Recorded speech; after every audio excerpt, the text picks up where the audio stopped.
आजच्या कथेचे नाव आहे खरा धनवान. भरपूर पैसा, धन, संपत्ती असल्याने कोणी श्रीमंत होत नाही.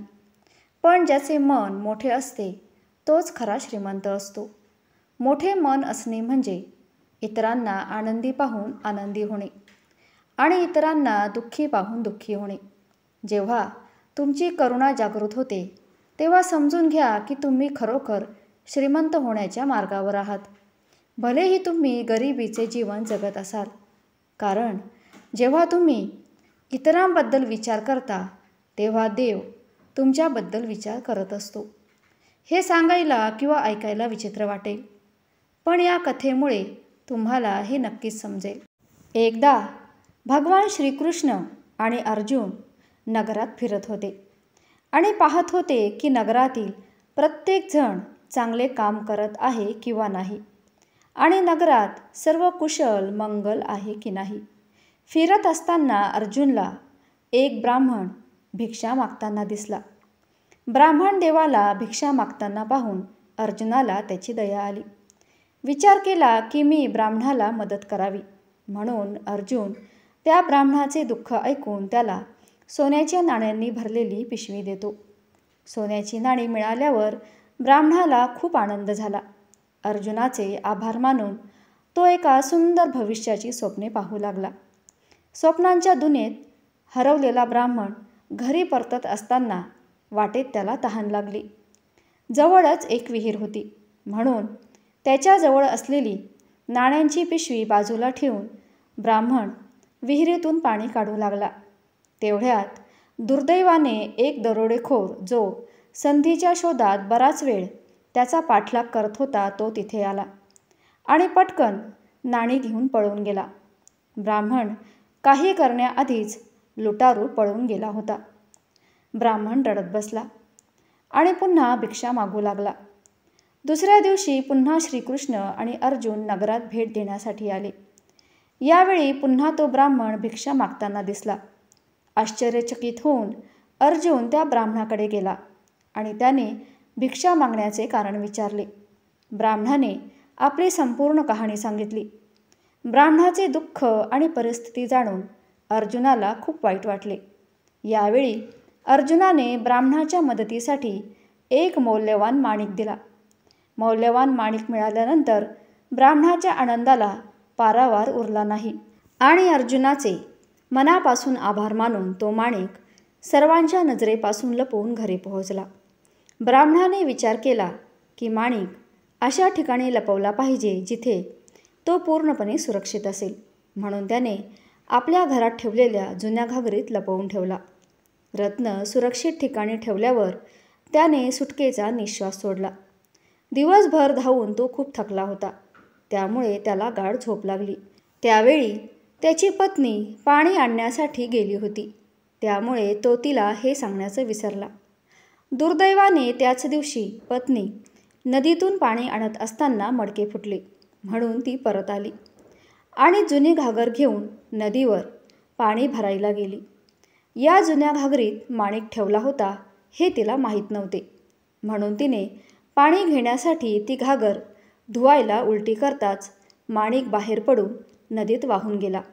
जेव्हा ब्राह्मण झोपेतून जागा झाला तेव्हा घागर जागेवर नसल्याचं पाहून तो आपल्या पत्नीला विचारू लागला. बायकोने झालेला सगळा प्रकार सांगितल्यावर तो डोके धरून बसला आणि आपल्या दुर्दैवावर रडत बसला आणि दुसऱ्या दिवशी पुन्हा भिक्षा मागण्यासाठी निघाला. दुसऱ्या दिवशी जेव्हा श्रीकृष्ण आणि अर्जुन नगरात भेट देण्यासाठी बाहेर पडले तेव्हा त्यांनी पुन्हा ब्राह्मणाला गरीब अवस्थेत भिक्षा मागताना पाहिले. यावेळी पुन्हा अर्जुन त्याच्याजवळ गेला आणि त्याने कारण विचारले तेव्हा ब्राह्मणाने आपल्या दुर्दैवाबद्दल सर्व कथा सांगितली. आता अर्जुनालाही वाटले की या ब्राह्मणाचे नशीब वाईट आहे, त्याच्या आयुष्यात सुखच नाही. तेव्हा श्रीकृष्ण तिथे आले आणि त्यांनी ब्राह्मणाला 2 पैसे दिले.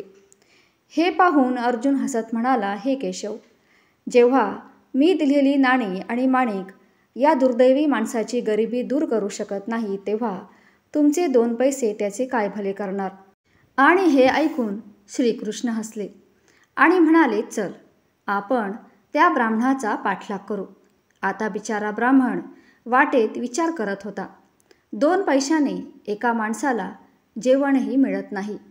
मला कळत नाही की देवाने मला एवढी छोटीशी मदत का दिली असेल.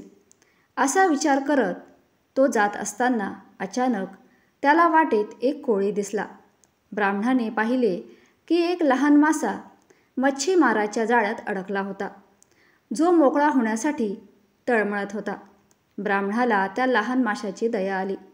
ब्राह्मणाने विचार केला की या 2 पैशांनी दुसरे काही करायचे नाही. मी फक्त या माशाचा जीव वाचवतो. ब्राह्मणाला दया आली आणि त्याने तो मासा कोळ्याकडून विकत घेऊन त्याच्या कमंडलूत टाकला आणि नदीत सोडायला निघाला. ब्राह्मण मासा घेऊन बाजारातून जात असताना माशाच्या तोंडातून काहीतरी बाहेर पडल्याचे त्याला दिसले. आणि हा तोच रत्न होता जो त्याने जुन्या घागरीत लपवून ठेवला होता. माणिक मिळाल्याच्या आनंदात ब्राह्मण जोरजोरात ओरडू लागला, सापडला, सापडला. ब्राह्मणाचे नाणी लुटणारे चोर त्याच बाजारात होते. हा योगायोग होता. ब्राह्मणाला ओरडताना पाहून त्यांना वाटले, नक्कीच ब्राह्मणाने त्यांना ओळखले आहे, म्हणूनच तो ओरडत आहे. आता ब्राह्मण जाईल आणि राजदरबारात त्यांची तक्रार करेल. असा विचार करून दरोडेखोर भीतीने थरथरू लागला. दरोडेखोराने ब्राह्मणाची माफी मागणे योग्य मानले. चोर भीतीने थरथर कापत हात जोडून ब्राह्मणाकडे गेला आणि माफी मागितली आणि त्याला सर्व सोन्याची नाणी परत केली. हे पाहून अर्जुन भगवान श्रीकृष्णापुढे नतमस्तक झाला आणि म्हणाला, हे भगवान, ही कसली लीला आहे. जे काम मी दिलेल्या सोन्याची नाणी आणि माणिकही करू शकले नाही, ते काम तुम्ही दिलेल्या 2 पैशांनी कसे झाले. भगवान श्रीकृष्ण म्हणाले, हे अर्जुन, तो काळ आणि हा काळ यातला फरक फक्त ब्राह्मणाच्या विचारात आहे. जेव्हा तू त्या गरीब ब्राह्मणाला नाणी आणि माणिक दिलास तेव्हा त्याने फक्त स्वतःच्या आनंदाचा विचार केला, पण जेव्हा मी त्याला 2 पैसे दिले तेव्हा त्याने इतरांचे दुःख दूर करण्याचा विचार केला. हे अर्जुन, हा या जगाचा अपरिवर्तनीय नियम आहे की जेव्हा एखादी व्यक्ती फक्त स्वतःबद्दल विचार करते तेव्हा त्याची स्वार्थी विचारसरणी फक्त स्वार्थी लोकांनाच त्याच्याकडे आकर्षित करते. याउलट जेव्हा माणूस दुसऱ्याचे दुःख दूर करण्याचा विचार करतो तेव्हा देवासोबत निसर्गही त्याचे दुःख दूर करण्याचा प्रयत्न करतो. या आध्यात्मिक नियमाचे सदैव स्मरण करणे आणि जगात सुख आणि सौहार्द प्रस्थापित करण्याचे दैवी कार्य करत राहणे हे प्रत्येक मानवाचे कर्तव्य आहे. जेव्हा आपण इतरांचा विचार करतो तेव्हा देव आपल्यासोबतच असतो. तर कथा कशी वाटली ते कमेंट करून नक्की सांगा. व्हिडिओला एक लाईक नक्की करा आणि चॅनलला सबस्क्राईब करायला विसरू नका. धन्यवाद.